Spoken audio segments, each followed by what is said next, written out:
Hey, it's Andrew, and I want to take a minute to tell you about the Podcast Panacea. If you want to create a podcast or already have one that could use a little TLC, the Podcast Panacea is for you. Are you about to make a purchase on expensive studio equipment? Stop. Save your money. The Podcast Panacea will teach you how to sound professional and interview anyone from anywhere with the most secret tricks of the trade. Email info@podcastpanacea.com or go to podcastpanacea.com to learn more. You can also find the link in our show notes. The Podcast Panacea is the cure-all for your podcast. Hello, everybody. It is another edition of Mr. and Mrs. Yogi. There you have it. There you have it. Yes, indeed. And today is Sunday, so happy Mother's Day to all the moms. Happy Mother's Day, everybody. Everybody has a mama at some point. We all do. It's a fact. These are the facts. So we are off the yamas and niyamas, which we spent a lot of time on, which were the foundational philosophical components of yoga. And now we are moving on to the week in review. Mr. and Mrs. Yogi, our lives as they are. A day in the life. A day in the life. Would you like to start when we were on? I think we should just kind of go back and forth and talk about it. Sure. So it's not going to be super structured. We're just going to talk, right? Nothing can ever be super structured for me. Right. So we'll just start like at the beginning of this week. This past week was Sunday. Sunday for us, yeah. We tackled a big project that I've been asking Andrew to do for a while. We had a massive shrub in our front garden that just needed to be pulled out because I want to plant some new herbs and flowers, and I just had some ideas for it, but I had no idea that this would be a 20-year-old bush that had been in the ground for just decades. I didn't either, and just for a little background, my mother-in-law, or Mary's mom, is someone who actually studied the major, I don't even know, what do you call it? Horticulture? She is a horticulturist, but actually I think what you're thinking of is that she majored in urban forestry, which is more construction and how to cut down trees. Okay. But still, she is a total green thumb. Right, and you are very big into gardening at your parents' house. I'm getting there. I mean, in our own home, we don't have a lot, but I definitely want to be in the place where I can. We have a townhome, so there's not a lot to work with, but we do have a small plot, so I'm making the best of it. So there was this one shrub that was like in the way of like where potentially we could plant more. It was starting to grow out into our patio area. It's just massive. So during the week prior to Sunday, so we're going into before okay, we had no tools. Like, I mean, we have tools, but we not went from apartment living to townhome living. It's not like we have more than, a screwdriver and a hammer here. So what does Andrew do? And I'll speak in third person. I look at the bush and I say, I'm going to take this on hands on. And I start breaking the branches. You had a pair of scissors, right? I had a pair of construction paper scissors, like from The Office. And I start cutting the branches and pruning the bush. And then I'm getting to the thicker parts and I'm snapping. And literally, I think I got a third of the bush out. I agree. You have... it's one of those just evergreen bushes. Everyone knows them. The little green leaves. So it's not like there's thorns or everything. But Andrew got a good chunk of the front off. You were impressed. I was very impressed. And, it's so much you can do with a pair of hands and a pair of scissors. Now, I grew up, my dad taught us, he had 4 girls and a boy. So he definitely wanted to pass on some of his knowledge to his children. So we were out there every Sunday of every weekend doing yard work. I learned how to pull a shrub out and how to lay bricks and lay tile and cut down trees and mow the lawn. Like, I did that growing up. Yeah. And so did you. Well, some, right? Yeah, no, we had a backyard. We did landscaping and a front yard. Sure. I mowed the lawn and all that. But I realized, growing up, these bushes that we pulled out were either a lot smaller, the kind where you just take a shovel and pop it out. Yeah. Or if it's larger, I did remember, you loosen up the dirt, you tie the rope to the back of the tractor and you pull it out. But we hadn't loosened the ground up enough. I told Andrew that. Mary told me her dad pulled out bushes by a rope tied to his car. So I took some old yoga straps. I tied them to the back of my car. Death of a yoga strap. And I tied them around this poor bush. And I hit the gas. You hadn't even loosened the dirt up at that point. Well, I don't know if any neighbors saw. So embarrassing. They probably were looking out their window laughing. So sad. I snapped 2 yoga straps. I tried twice in a row and I was like, that's it. Can't do it this way. It was way too, it was just really rooted in there. Because, again, we didn't know the depth of the root system. We did not. And so that was... this thing wasn't going anywhere. So that was the week before. But this Sunday, what happened? Well, we went to the store to get a shovel. We got a shovel. Yes, we didn't even have a shovel, okay? But you got to realize, again, like Mary said, we went from apartment living when we didn't have anything. There's no yard. You wouldn't need a shovel. Everything's done for you. We've been given tools and bought tools from family members for quite some time. But, again, they're indoor tools, a level and a hammer and a set of Allen wrenches, things that you would need building furniture and hanging pictures, not yard work tools. So we did not get any power tools, by the way. So we got a shovel. You wanted to. I did. We got a shovel, and it's like a pick shovel, so triangular shape, sort of, like a spade. So you could step on it with 2 feet. And Mary did the bunny hop. And she would step, and we would get deep down into the soil, and little by little start to... Well, you had some gloves, and you cleared away the dirt. And not gardening gloves, batting gloves from baseball. We got creative. You use what you got. So we cleared it out little by little, and eventually, I actually thought it was going to take a couple more weeks. We would have to get new tools. We would need, this thing was strong. Well, we came to realize as we got to the bottom layers of the true roots that this bush must have been here since the house was built, which I think was around 2000. Yeah, 2003, I think. So it had some pretty thick roots. Mm-hmm. At that point, I think Mary and I decided... Well, Mary had to go. I don't know. You had to go somewhere. I went inside to get ready, but you stayed out there. I thought you were going to come in dejected, but little did I know. Well, what I did was I decided. You used some techniques. And I said, I'm going to get this bush out. I know that I can do it. I visualized it.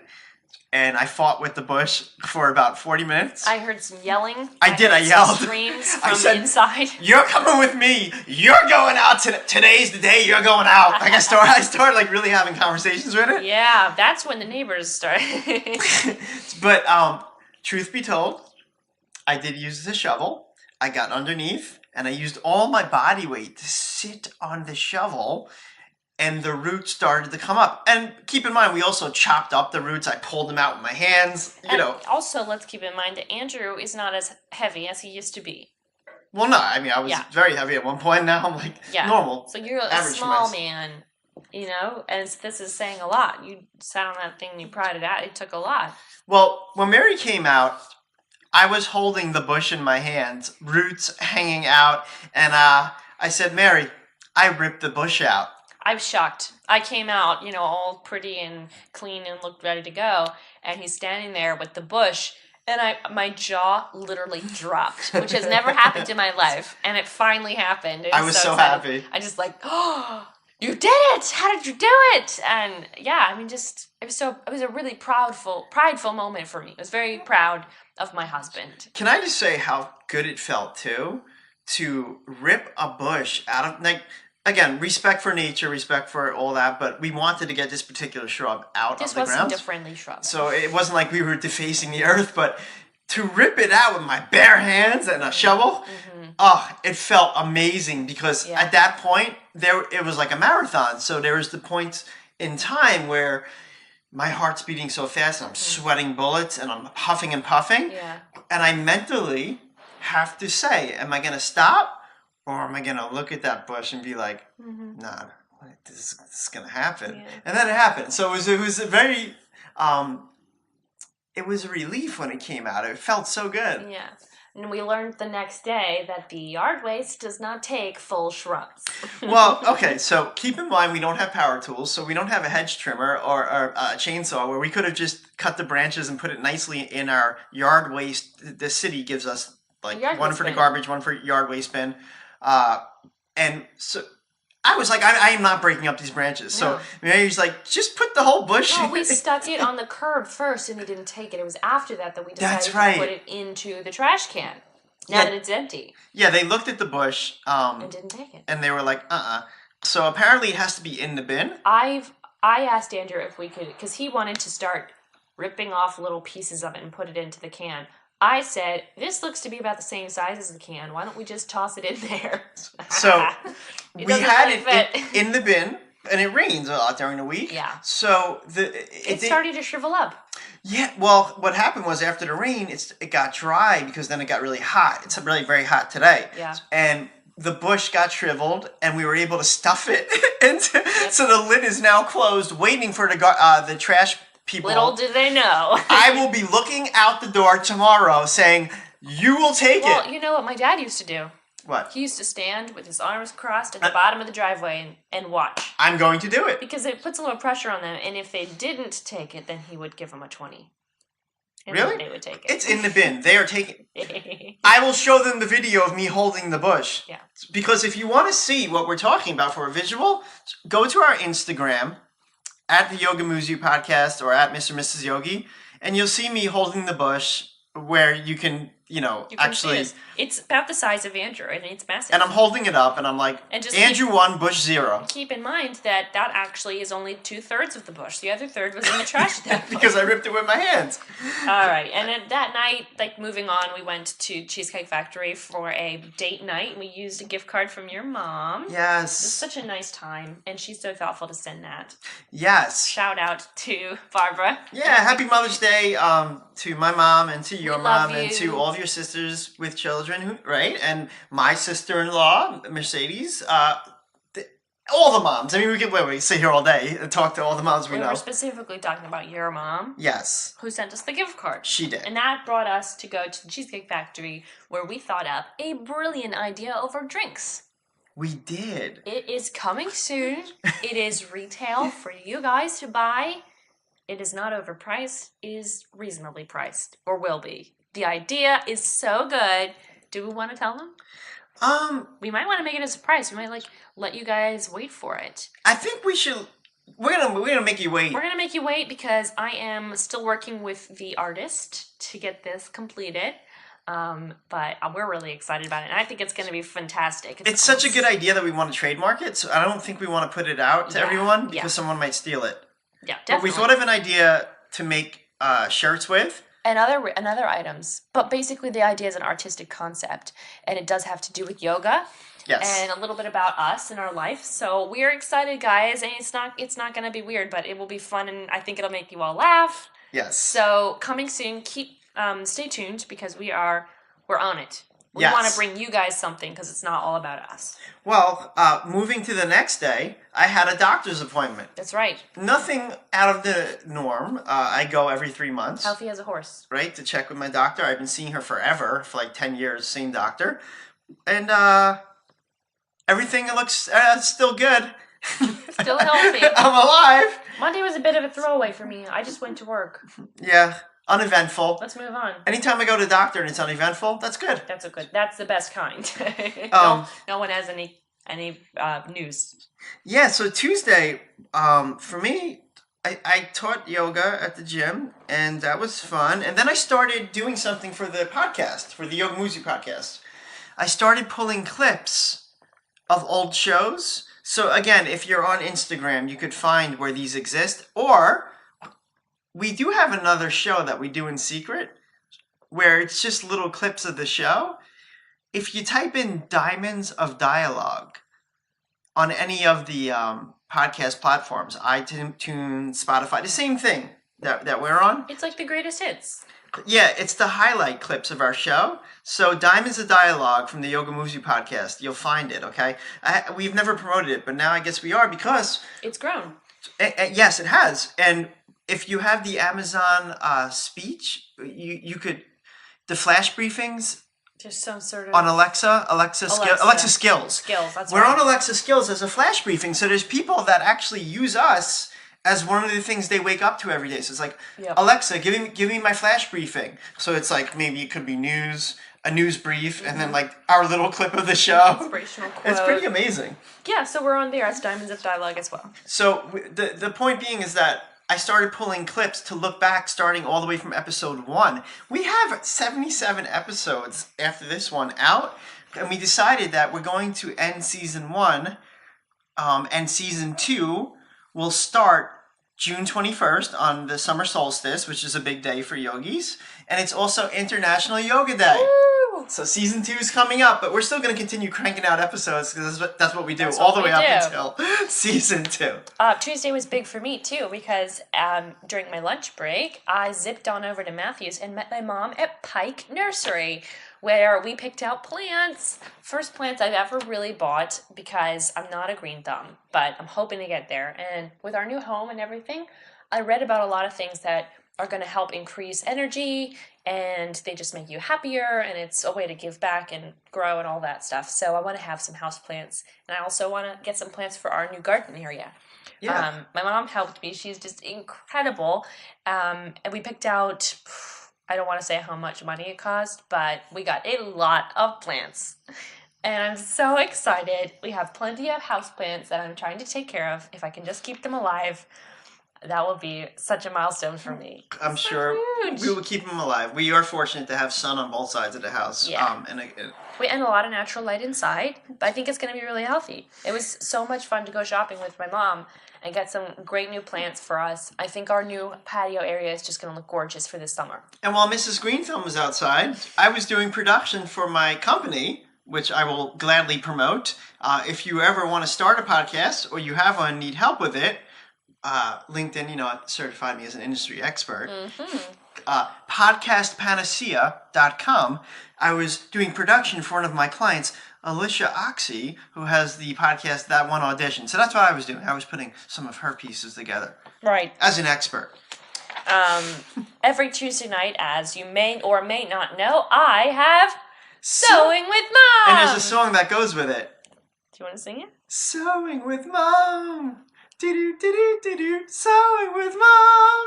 Do-do-do-do-do-do. I love sewing with Mom. Yeah! You heard it here first, folks. Sewing with Mom by Andrew Gordon. Thank you. Thank you very much. So we drafted pants patterns, which is probably not fun for anyone who listens to this, but it is fun for me.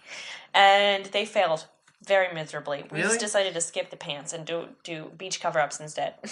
Oh. All right. But that's my Tuesday. Came home and helped work on the website. Check out podcastpanacea.com because it is gorgeous now. Yeah, and you know what's cool? We're talking about plants. The logo used to have, it always had, because it's Panacea, so it's also to do with natural remedies. I created the logo. Mary did. Sort of the tree of life. Yes, and then it was black and gray, and we changed it so that the trees are now green, so it looks really cool. Kind of to symbolize life and growth and more of that medicinal feel, like this is something that is going to be a panacea. It is the cure-all for your podcast. And we did the website ourselves, and Mary helped me. And it's getting there. I'd say it's a work in progress, but I'm very proud of where it looks right now. And it's workable. So if you need to buy a package, you have that option now. Yes. And this is something we've been playing for a while. Moving on to Wednesday.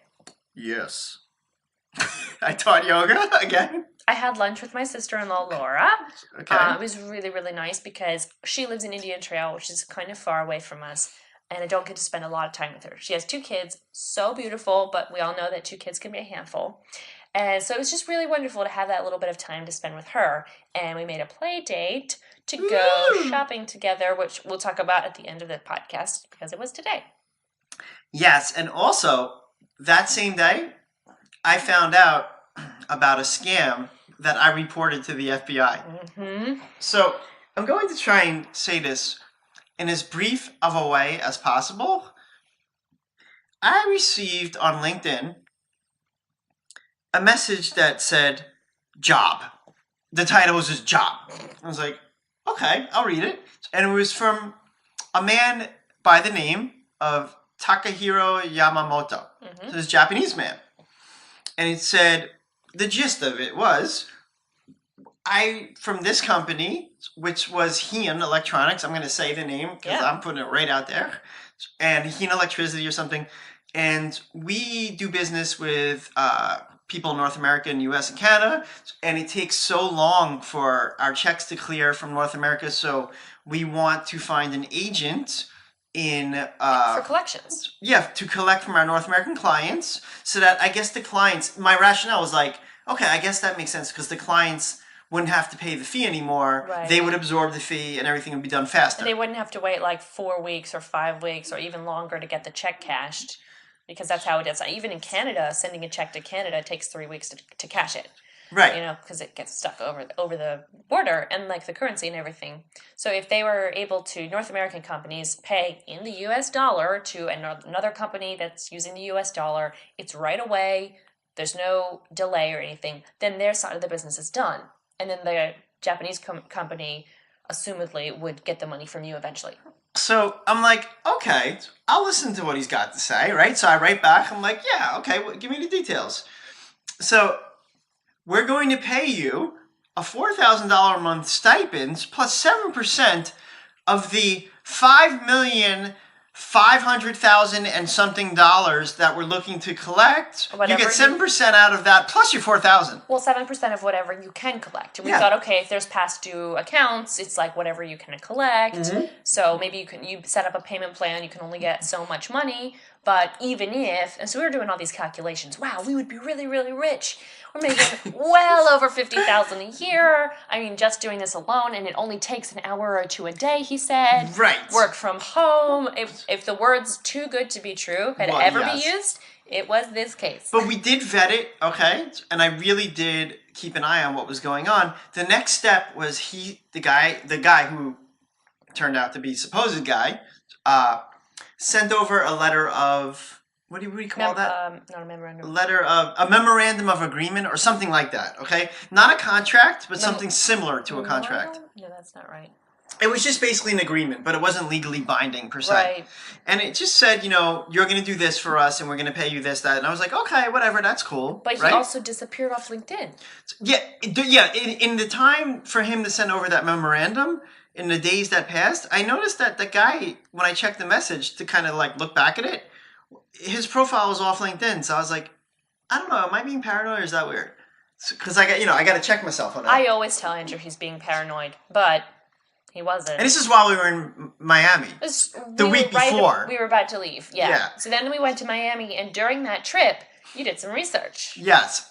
And what I found out was he wrote me an email and said, the first client that I want you to work, because he said I have a lot of clients, the first client that I need you to touch base with to collect money is this guy, I want to say his name too, Alan Grayton in Canada, in Saskatoon or something, I don't know, in Alberta, and he was from Alan Grayton Investments. So I went on the web and I checked, and they had a website, and it looked legit, right? So I'm like, okay, well, he says my email back was, well, how much money am I collecting? I need an invoice. I want accounts receivable. I want to keep a good document. I'm not just going to take money without, Yeah. And I didn't get an answer. I'm like, oh, that's weird. So I got an email a day later. It said, call up Alan and tell him your address. Like, I sent my address and where he could send the check. Because you emailed him and copied the other guy. Yes. Mm-hmm. So all of a sudden, I called up the number from the website, from Alan Grayton Investments website up in Canada, and someone answers the phone and goes, hello? And I'm like, I hung up. And I was like, that's weird. Well, and you had blocked your number. I did protected your number because you didn't know what you were getting into. And someone, apparently this is the number listed on their website, and they decide to answer it, hello? Right. So Not I'm very like, professional. Red flag. I'm like, wait a second. I'm supposed to collect money from this major investment company up in Canada for this the company, Heian Electricity, is a major company in Japan. It's been around since 1950s. Yeah. I don't know if this guy Takahiro works for them, but the company is legit. Yeah. The company in Canada, I don't know, because this number went to someone's cell phone. Like the number you see on a website. I mean, I had a yoga studio and the number didn't go to my personal cell phone. You know what I'm saying? And that was a yoga studio. Right. So at this point, I'm like, Mary, is that weird? Like, because we still want to believe that this is all good. I didn't know. So I don't really do anything. I was a little distracted at the time. Let's put it that way. Yes.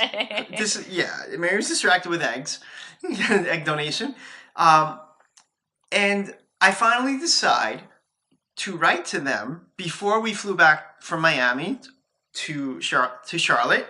I wrote an email that said, don't send me any checks. Well, you Googled, you found that in Miami, you Googled around and you found the scam. Other people were writing about it was these listed, people from Japan. And it was Googled and everything was listed out. This is a scam. Look out for them. The FBI is involved. Legal counsel is involved. Post your story here kind of thing. So that's when you emailed them and said, don't send money. I know what's going on. Yeah. I don't want to be involved with this. I said, and then I tried to, okay, so fast forward. I checked the mail when we get back. Yeah. And there's a check. Well, there's a post office memorandum saying, pick this up. We try to deliver it. Memorandum. A notice. Yeah. So I go to post office and I open it up and it's a check for like $2,000. No, it was more than that. $200,000, something like that? No. It was like $28,000. Okay. I knew there was a 2 in there. Yeah, it was like $28,000. And I said, well, I'm not going to cash this. No, that would be dumb. But here's the scam is this. Can I explain the scam? Because I had to explain it to my friend anyway. Yeah, and then I wanted to add something that was weird too about the check. Okay, so the way it works, because you may be wondering, how does the scam even work if he's getting money? Well, the way it works is let's say, whatever, Canadian company who owes, in quotes, the Japanese company money, they send a check to Andrew. And then Andrew is supposed to pay a percentage of that, like 93% of that goes to Heian Industries. Yes. And he keeps 7%, right? Which is a stupid way to do business. But then the Canadian company, after Andrew has cashed the check and sent the money, they then cancel the check because it's a fraud check. Yeah. Which, unfortunately, is effective. Yeah. The bank will cash a bad check. And so your money is taken out. Right. So, unfortunately, your legitimate money has already been sent to the Japanese You're company. on the hook for the other 93% to $28,000. And that's the scam. Their bad check has been canceled or fraudulent or whatever, but you've already sent 7% to the Japanese company. And that, unfortunately, is legitimate. Well, send them 93%. Yeah, exactly. So they run away with that. Yep. and then you're stuck. They have real money. Right. And they sent fake money. So you're then on the line for that. And that's why legal counsel is involved. I have to add this pieces of the puzzle because it is important. So when I looked at the check, it was not from Alan Grayton Investments. That's right. Big it red was flag. from a company in Michigan. Who was not in Canada. They were in Michigan. So I looked them up on the web and I was like, oh, okay, looks legit. Some manufacturing company or whatever. But I'm like, why am I getting the check from them? Yeah, it doesn't even mention Alan in his industry, right? No, well, the letter came from Alan. I got this letter. It said, this is Alan Grayton. Call me as soon as you cash this and deposit it in your account. Mm-hmm. So I look up this other company. And I wish I had their name top of my head, whatever, SV something up in Michigan. I call them. I said, hi, I would like to speak to someone concerning a check that I need to cash for Alan Grayton up in Canada, but it came from your company. She goes, we're just the answering service, and nobody's around right now. I said, well, when's somebody going to be around? Because I need to know about this check and why it came from your company. And she goes, well, I don't know anything. And I go, well, when are they going to be back? Oh, I don't know. I go, well, what's your first name so that I can know who I spoke with, who represents the company? Oh, no, I'm not going to give you that. I said, why not? She goes, is there anything else I can do for you? I said, yeah, okay. So I hung up, right? Because it's not going anywhere. So then I call up Alan Grayton, this company. Well, and he answers this time, right? He doesn't answer. Whoever said hello the first time did not answer. A gentleman answers, and I go... Well, you didn't block your number this time. I didn't. So I go, I would like to speak to Alan Grayton. And this man who had an accent that sounded almost like African, it was far. It was like, who's this? Right? And I said, well, I have a check that I'm supposed to cash that's on behalf of Alan Grayton, but it came from another company in Michigan. And he goes, you need to deposit this check. And I said, no, I don't need to deposit it. And you're supposed to speak with Alan. That said on the instructions. I said, you're very aware at the time that this is a scam. Right. So you're playing him. I'm playing him, yeah, and I'm not backing down. So he goes, well, Alan's not around, so I can help you. I said, no, you need to put the man who sent me the letter on the phone. I don't need to speak to you. You can't help me. He goes, well, just deposit the check. I go, no. So we ended up just getting nowhere, and I hung up. At that point, I ripped up the check, and I called the FBI. And the FBI has this whole unit which is dedicated to internet crime. Mm-hmm. So that's where they sent me, and I filled out a report. Yeah. And hopefully nobody else... I didn't get scammed. I caught on, luckily, but hopefully this doesn't go on. You haven't been contacted from them again, right? No. Yeah. So and you emailed to say, don't do anything. So anyway, that's the end of Andrew's scam. And it's just, the end result is that it's sad that people do this in the world and that people get hurt by it. Mm-hmm. So. Also that night, Thursday night, or Wednesday night, right? We also decided that Mary gets a new car. Yes. Now, I haven't bought it yet, but I do want a larger vehicle. I have a 2-door coupe right now, and it's just so small, and it's adorable, but I am ready for a bigger vehicle. So Andrew cleaned and detailed my car. I did. And we listed it online to sell. We listed on all the regular sites, eBay, Craigslist, Car Gurus, and all that. So we did that together, and that leads to a scam that I received, or so sad, whatever, the following day. Which, can I just go ahead and say it? Yeah. So, actually, we're kind of getting into this hobby of doing a lot of selling and trading and buying and selling. We're day traders with stuff. Yeah, it's kind of fun for us. It all started with Andrew finding a free desk on Craigslist. Yeah. And we sold it for $30. And I was like, if people are actually leaving stuff out on the curb for free, or they're saying, come pick this up, which I've done in the past. I've given away some really good stuff because I had to move. I know. I'm like, you know what? If you make even $5, you just made profit off of something for free. And to me, that's the most beautiful thing. So we kind of started getting into that a few weeks ago. And that's another reason why I want a larger car. Because you can't fit a desk in a little Honda Civic. No. So anyway...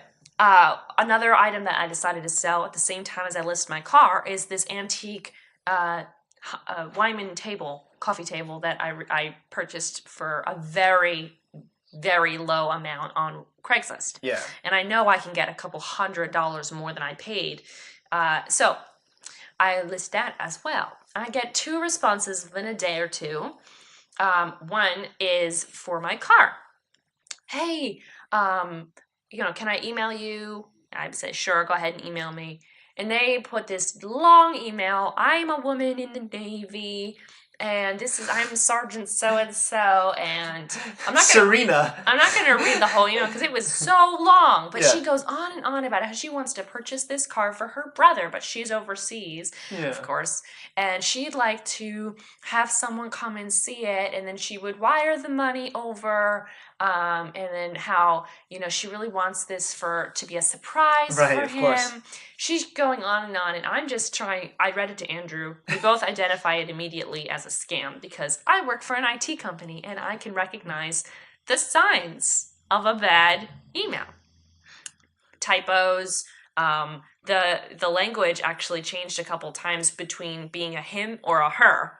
She says she's Sergeant Serena, but then she's like, as a man, I need to get this for my brother or something. There's certain grammatical mistakes and awkward cues that come up in these scams. Wherever this one's originating from, we don't know. One of the big red flags is she asks for, can you give me this details on the car? She lists out 5 questions about the details of the car. And I responded and said, I'm not ready to give you any details. I really don't feel comfortable doing a deal where it's not in person. I need an in-person cash or cashier's check deal. She Yeah. responded and said, "Thank you so much for all the details on the car." And then goes on and on and on. So I was like, bing, red flag. She's not even reading my automation. messages. Yeah. Or she just doesn't understand my message or whatever. Right. So we ended that peacefully and I said no. But around the same time, I got a text on the table as well, which I'll read you the exchange. Now, Andrew helped me with this. I get a message that says, "How are you? What is the bottom price for your coffee table on Craigslist?"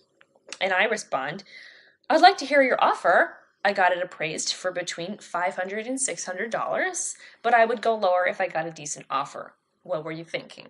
Because I'd like to leave it open, I know what I paid for it, but I'm not going to just say, "Oh, I'm only going to take this much." So let me say that again. I'd like to hear your offer. I got it appraised for between $500 and $600, right? They respond with, "Okay, good price," which I didn't give them. "I'll write it a check to you, and I'll include money for my movers. Deduct your pay, and please give rest to my movers when they pick up, okay?" Not okay. Not okay. I immediately show Andrew, and he agrees. This sounds very much like a scam that we were privy to when we had the studios. There was a similar... The yoga studios, yeah. It was like, I want to have my family take private yoga, my 6 kids, my wife, and our driver will come. You pay the driver. Yeah, it was this whole thing. I'll give you a lot of money if you pay my driver. I think it's just a very similar scam to the whole Japanese thing, where the money, it's just being transferred the wrong way. So you're liable for it. So Andrew says, "Don't even respond." Well, I'm a very polite person, and I'm not going to not respond because I just can't do that. I can't leave it off with leaving people hanging. So I say, "Where are you located? I prefer cash payment." And they say, "Why? I will mail you your payment, a cashier's check through the regular USPS. And when you get the check cash and your pay is in your hands, then you can now." Some massive English problems here. Yeah. So I said, because this is textbook Craigslist scam, so unless we can do in-person cash, I don't think I can proceed. I have other buyers. Which I did. So that is another scam. Andrew and I, 3 scams in 1 week. It's really sad that this keeps happening, but it's actually something we talked about with another friend that we met later on. Yeah, so last night we sold Andrew's old iPhone. I had an old iPhone and it works. It's fine. I just don't use it anymore. Well, we changed carriers. Yeah, that was the thing. We changed carriers and I paid off the phone. Yeah. I was on a family plan. And my dad had an old hand-me-down phone, so we just basically put all your stuff on the new phone, same phone, iPhone 6, and sold your old phone, which has been sitting in a drawer for about a year. Right. And I think this is a big lesson. I used to just take old stuff and throw it away. Throw it out. Like the amount of things that I've thrown out that people would tell me, "Andrew, like that has value. Like why? Like you could have sold it." And I was like, I don't want to waste my time selling it. Yeah. But now it's like fun. Yeah. So yesterday we decided to list it, and we don't buy or sell on Shabbat, which is Saturday for us because we observe Judaism. But we said, how about after the sun goes down, we'll meet you and you can pay us for it, right? So this guy messages and says, "Okay, meet me here." We met in the middle. I was a little nervous because I really have only done this like once or twice. And I don't know, have you sold a lot of stuff? A handful of things so far, but I always make sure I go with you. Yeah. You're never going to meet anyone alone. No, I mean, we're very, very careful. My dad has, given me, I've taken karate, you've taken taekwondo. So anyway, we go together. We drove out there about 8 o'clock, right? It was 8:30. Yeah. 8:30. And we drive up, and there he is. Do you want to tell the rest of the story? I've been talking a while. You tell. Well, yeah, so it worked out.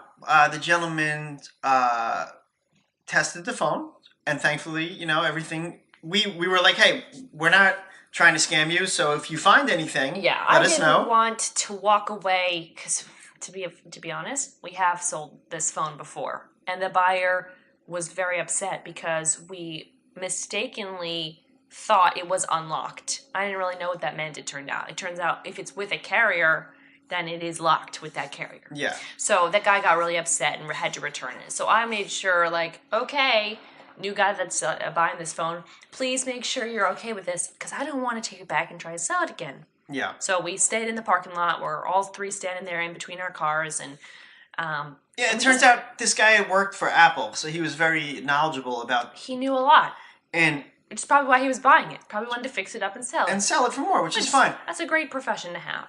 And he showed us just one thing with the LCD screen. There was just like a little bit of a gray film, so on a white screen, you know. But it wasn't terrible. No, not that bad. And we lowered the price or whatever. He asked us to take $20 off, but then we just started talking to this guy. Well, yeah, it just blossomed into a budding conversation, and it lasted for 1.5 hours. Yeah, and he was from. He's been here for 6 years. He's from Jordan, and we were just Syria, right? What? Isn't that in Syria? Well, Jordan's its own country. Oh, okay. Yeah. But in the Middle East. It's in the Middle East, yeah. So he just started talking about his life here, and been here for like 6 years, and he's married. And we talked about politics. We talked about work. We talked about conspiracy theories. We talked about everything under the sun. Well, marriage, really, kids. in the country, like where we live. It's in the south, but it's in the city. But if you go out to the more rural parts, you might have someone that's like really, truly southern, some rednecks. Sure. So he was telling a story about he went to this like flea market in the backwoods area, and this lady asked him, she's like 70, like an older woman, old country woman, and she asked him where he's from, and he said, I'm from Jordan, from the Middle East. And she's like, are you with ISIS? And he's like, yes, I'm with ISIS. I mean, this is an educated person. He has a sense of humor. So absurd. What a huge, in-your-face racist comment to make. And I think, once we started talking about it, Andrew has so much background working with students different from around cultures. the world because of English as a second language. And I'm a very good conversationalist too. I don't know a lot, but all three of us had this awesome conversation. And you don't sell a phone and talk for 1.5 hours unless you're hitting it off. So we actually ended up making a new friend. He and his wife are going to have us over, and I think we're going to have a new couple friend, which is a big deal for us because we don't really have any friends. we don't. We used to because they live locally, but our good friends Brett and Nicole have moved to Boston and are getting married this fall. Yes, so I will be going to Boston next week for the men's get-together. I wouldn't call it a bachelor party. No, I mean, it's not your traditional bachelor party. They're going fishing in Maine, and it's going to be so beautiful. You're going to love it. Just a bunch of guys hanging out. And he was the best man at my wedding, so. Yeah, it's going to be a really nice time. But I think the takeaway about our conversation last night with our new friend Sam and his wife, who we're going to meet, is that we both agreed, we don't watch the news. And that we program ourselves, and that we could have these intelligent conversations and truthful conversations, that this is his experience in his country and our country, and it's not what's being, sent down from propaganda machines. And it's three human beings who are all different, having a conversation, and we're all getting along and sharing each other's differences and sharing perspectives. But they're ours, not ones that are being told are ours. Right. That are filled with fear and hatred, because that's not the truth. So I think that was a refreshing takeaway. It was just a wonderful time. You just never know when you're going to meet someone that is going to be a friend. Yeah, so we were happy. We have friends. Yay! Open-mindedness. We're very excited about that. And then I think we'll just recap today and wrap it up. Yeah, today was a big day. So shout out to Louise, and we'll explain who Louise is. And Kathy and Chris. Of course. I took Mary Mary came to take my yoga class at the gym, and it was at the other location of the gym. There's two in this area where we live. This is in Charlotte. So they were happy to see me at the gym today because it's not the one that I'm always at. Right. So it was like a treat, I guess, for all of us to see each other. I'm happy to see them. And it was really nice to take yoga too, but at the end of class, I hear from behind my shoulder, because I'm just getting my stuff together, but I can hear someone say, Mr. and Mrs. Yogi. In passing, kind of caught my attention. What did they say to you? Well, yeah. So Louise, who I've seen, a handful of times that I've taught met there, once before. She said, Andrew, I feel like I know you and Mary now. because I listened to the podcast. And I'm like, really? You started listening? So I told her about it. She's like, yeah, I really feel like I know you guys. And she starts talking about the episodes. Now, you got to remember, I worked in radio for years and years. So I had that experience. That was my life. Like, people knew me, but I didn't know, like, they knew so much about my life that I forgot the things I said on the air that they recalled. And I was like, oh, yeah. So, but for Mary, it was a new experience. And I was like, there you go, Mrs. Yogi. So it was cool. And also Louise brought up to us about her interest in our retreat that we mentioned a couple weeks ago. Yeah, so we're trying to plan one here. We have gotten some interest, and we definitely want to, really hammer out the details, because now it seems like it's probably going to happen, which is exciting. Yeah. But that means we've got to crack down and get a plan in place. And there is a great place that we went to. Yeah, we visited the Art of Living. Which is well known. Art of Living Retreat Center is well known all over the world. It just happens to be about an hour and a half from us. Mm-hmm. So if we did a retreat, we always said the first one should be close. But the point is that if you're listening from somewhere far away from North Carolina, this particular place, you can look it up, the Art of Living Retreat Center. People travel from all over to come there. In fact, the buildings that it is are beautiful, first of all, and they're done in Japanese.